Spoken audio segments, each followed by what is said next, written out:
Today, we're going to talk about how ideas can change things and how they can help you make big changes in your personal and business life. Just for a moment, imagine that one idea has the power to change everything about your future.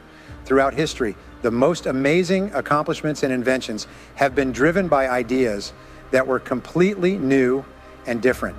How you use and expand on these ideas to make real changes is the key to unlocking their full potential. Let's look at 4 strong tips that will help you put your ideas into action and use them to drive your success. We will talk about ways to evaluate and improve your ideas, get around problems that stop you from putting them into action, and use them as a starting point to reach your biggest goals. You will be able to use the power of ideas to change your life in amazing ways if you learn these skills. Welcome to a journey of learning where you will learn how to turn your ideas into real, doable things that will change your life.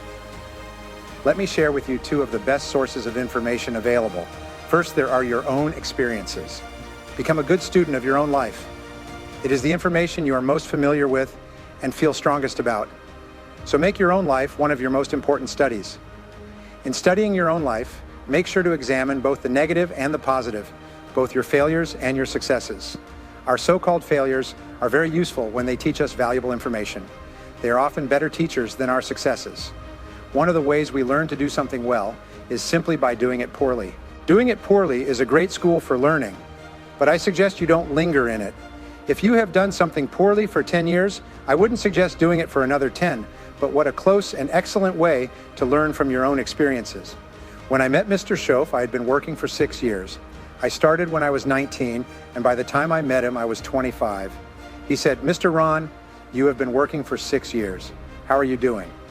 I said, "No, not very well." He replied, "Then I suggest you stop doing that. 6 years is enough time to operate with the wrong plan." He then asked, "How much money have you saved in the last 6 years?" I said, "None." He asked, "Who sold you that plan 6 years ago?"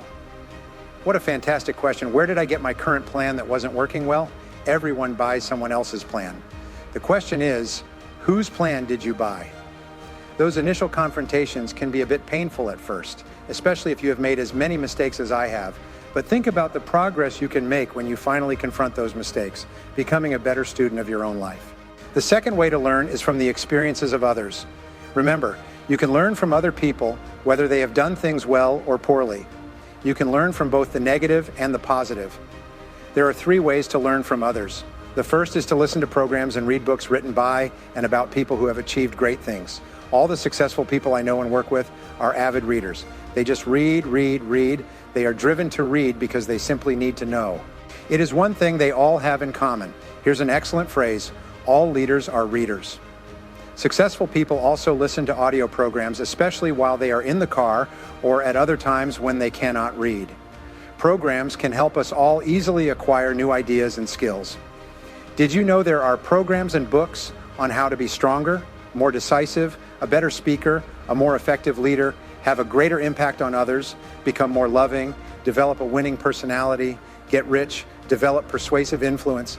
They become sophisticated, and yet people don't use these resources. How can you explain that? Imagine someone who is behind on paying their bills. They are good workers and very sincere.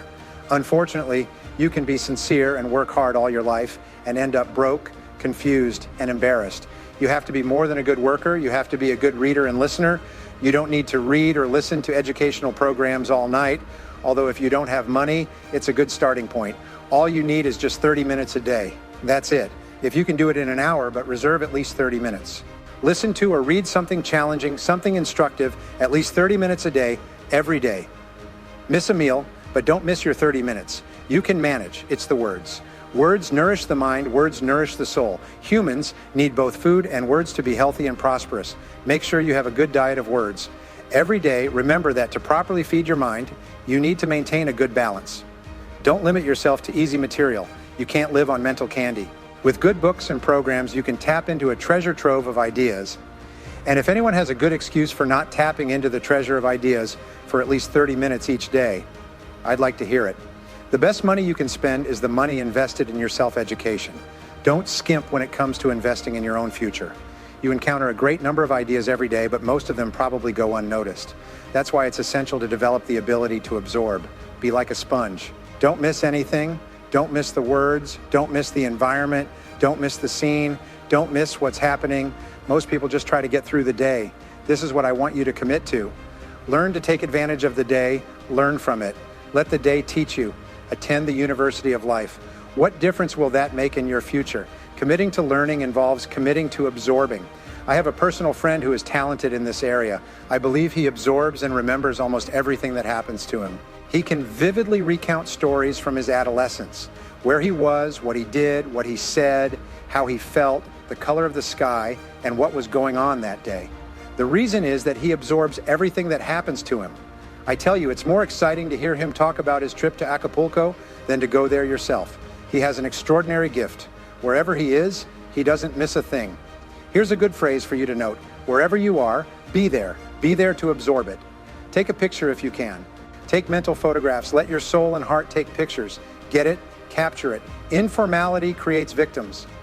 Next, learn to respond. Responding means letting life touch you. Don't let it kill you, but let it touch you. Let sad things make you sad. Let happy things make you happy. Let yourself be carried away by emotion. Let feelings hit you. Our emotions need to be as acknowledged as our intellect. It's important to know how to feel. It's important to know how to respond. It's important to let life in, to let it touch you. I'm the best type of person to go to the movies with. I really get into a good film. I want it to make me laugh, make me cry, scare me to death, teach me something, lift me up, bring me down. I just don't want the movie to leave me as I was when I walked in. That's what we all need, to let life touch us. And that's exactly what will happen when you develop the ability to absorb and respond to everything life has to offer. The methods we talked about today are not just ideas. They are also real tools that you can use right away to make big changes in your life. You can unlock the potential to achieve amazing results by reviewing your ideas, turning them into clear, doable plans, and getting past the things that stand in the way of putting them into action. If you really follow these tips, you'll see your ideas grow from just thoughts to strong tools for success in your personal and business life. Thanks for coming along with me on this trip. As you go forward, use the new ideas and methods you've learned today to bring your plans to life. You have the power to make the changes you want in your life. Just act on your ideas with confidence and watch how they improve your life. Remember this until we meet again. The success and happiness you want are directly linked to how well you put your thoughts into action. Accept this process, use your imagination to its fullest, and let your ideas take you to new levels of success.